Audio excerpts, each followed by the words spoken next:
My name is Dawna Garvin. I teach 7th grade science and STEM in Texas, and I purchased the Mummy Escape Room as a lead-in activity to my students building their own escape room in STEM class. The kids really liked it.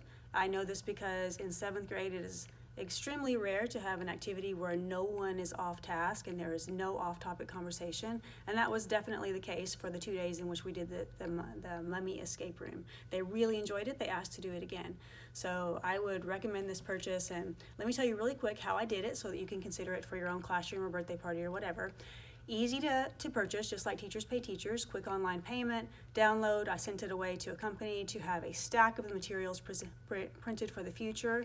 I'll show you my stack. Here's my great big stack of mummy materials that I purchased, so I have it for years to come. When I organized the groups, I put teams of 2 to 3 in one group.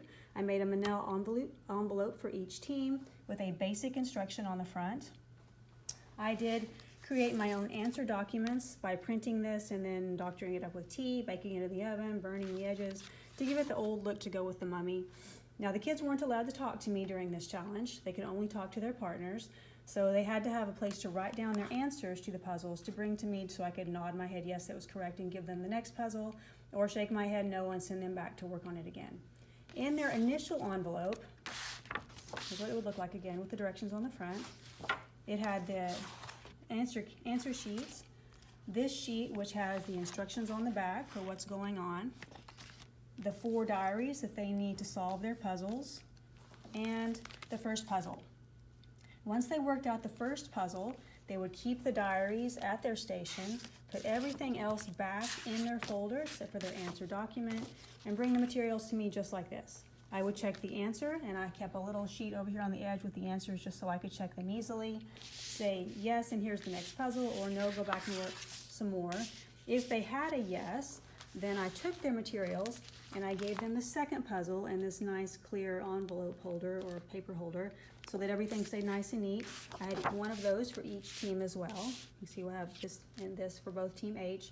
And I did that all the way to the end until they had solved all the puzzles.